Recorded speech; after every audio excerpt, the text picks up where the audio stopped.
Salut, on se retrouve donc pour un nouveau tutoriel. Donc maintenant concernant l'application des charges sur notre projet de bâtiment. Donc je vais vous montrer comment faire, donc comment insérer vos charges et comment appliquer la combinaison des charges et comment appliquer ces charges sur votre structure. Tout d'abord, donc voici, quand vous voyez dans l'écran, donc j'ai les deux modèles, le modèle analytique qui est ici avec les nœuds et tout, et j'ai mon modèle physique. Donc pourquoi donc j'ai mis les deux sur le même interface, c'est juste pour voir, donc quand j'applique les charges, je vais voir dans le modèle physique lui-même donc l'application des charges. Donc je peux faire une comparaison. Donc si jamais j'ai raté un plancher ou bien quel que soit. Donc je commence tout d'abord pour insérer donc vos cas de charge et insérer vos combinaisons.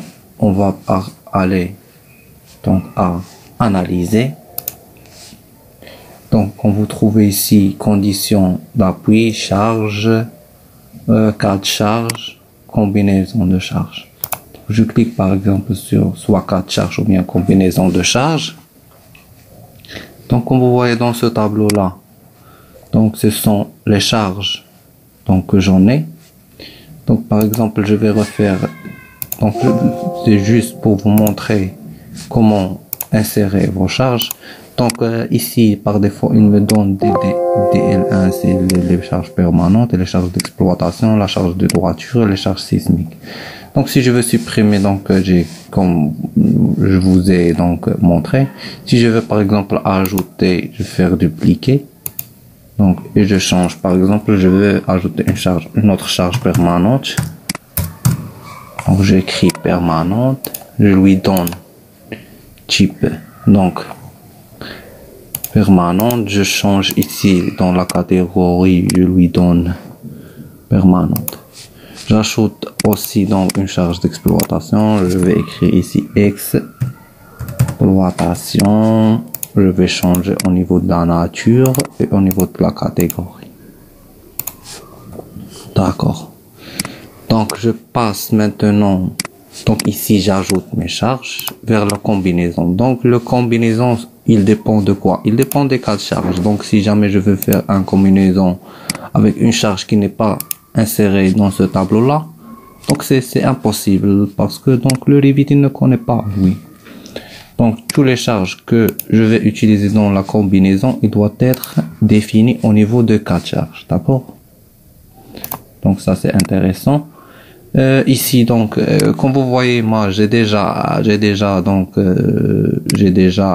inséré mes expressions de cas de charge, de combinaison de charge, mais je vais vous montrer. Donc je vais refaire. Donc pour faire ou bien pour appliquer la combinaison élue, pour le définir sur ce tableau là, comment je peux faire? Tout d'abord je viens cliquer sur ajouter. Par exemple je lui donne élu 1.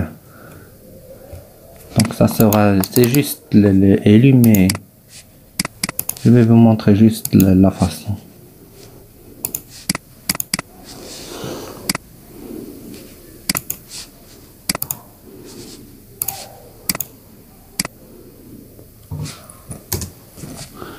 Donc je vais venir ici, élu par exemple.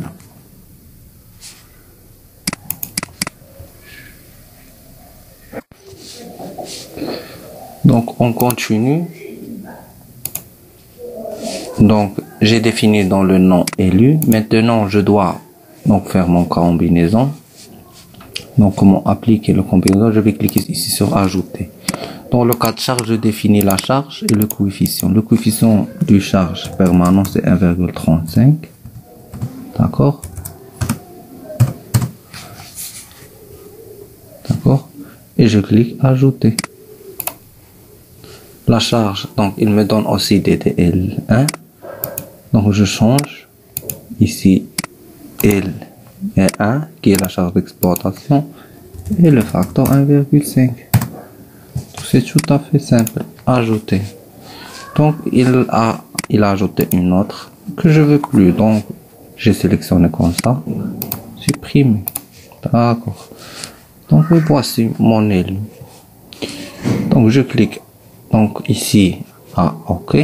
Donc et j'ai fini.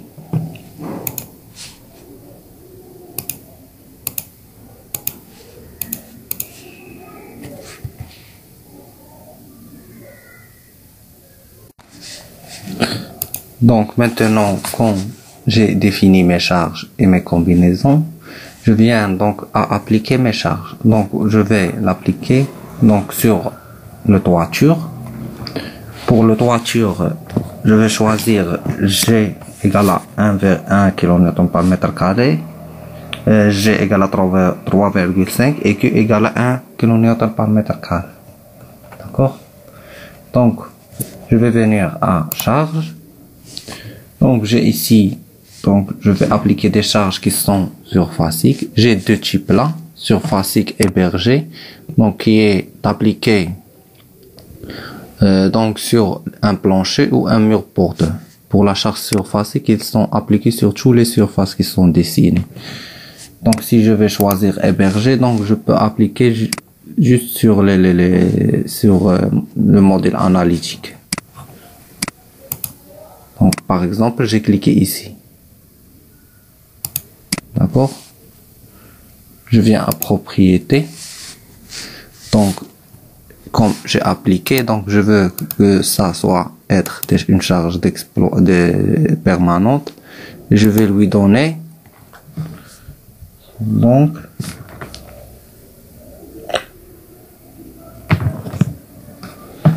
moins 350. Je vais convertir donc en kilonewtons, en décanewtons. D'accord? Donc il est appliqué. Donc je vais appliquer sur celle-ci.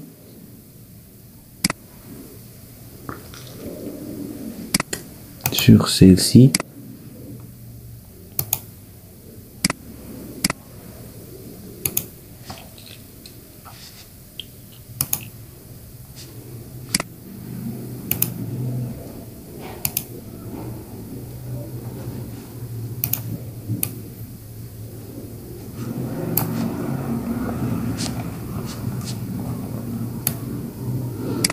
Donc, comme vous voyez, donc juste à côté de moi, voici le modèle physique. Je vois les charges sont appliquées. D'accord? Donc, c'est pour cela donc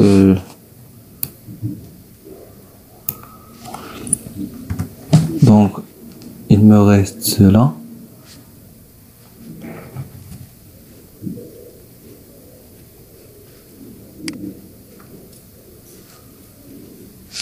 Donc il me reste cela et cela et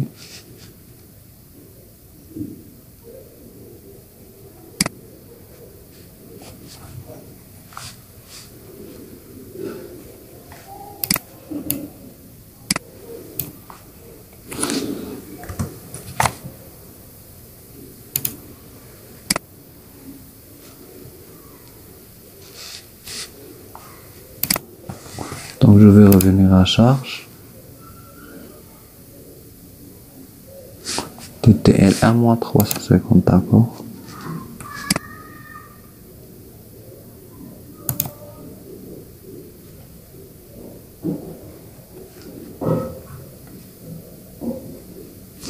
D'accord. Donc pour cette charge là, je vais voir. Donc c'est LL1. Donc LL1 ce sont les charges d'exploitation. Je vais lui donner donc 150. Donc c'est pas grave. Je vais le laisser.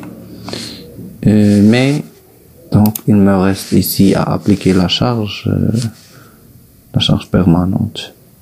Je vais juste faire une clic. Donc il s'applique. Donc maintenant j'applique les charges d'exploitation. Je vais venir à charge, analyser les charges. Je vais changer ici.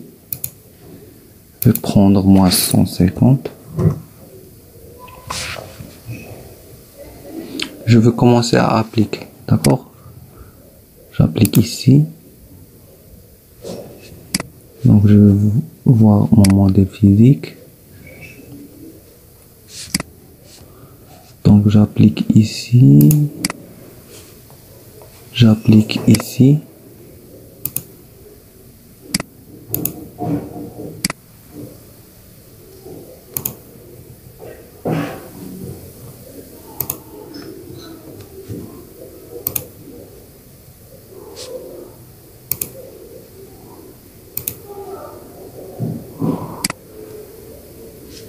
Donc comme vous voyez, voici.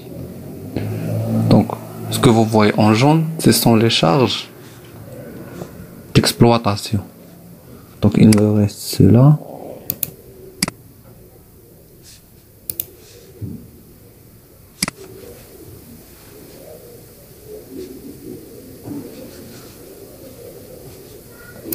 Donc je pense que donc j'ai fait le tour de mes charges.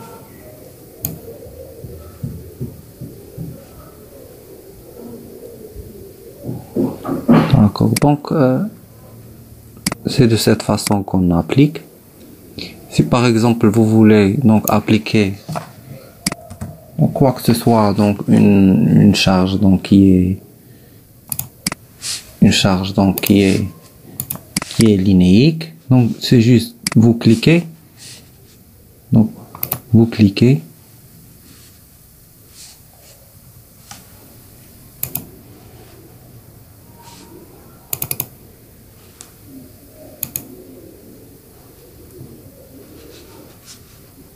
d'accord, dès que vous cliquez ici puis là, donc il applique la charge.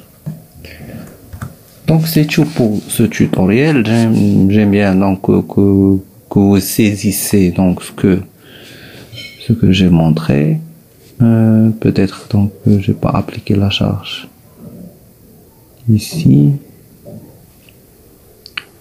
Bon, donc j'aime bien que vous saisissez donc ce que j'ai fait. Donc je suis donc à votre disposition s'il y a des questions dans les commentaires ou bien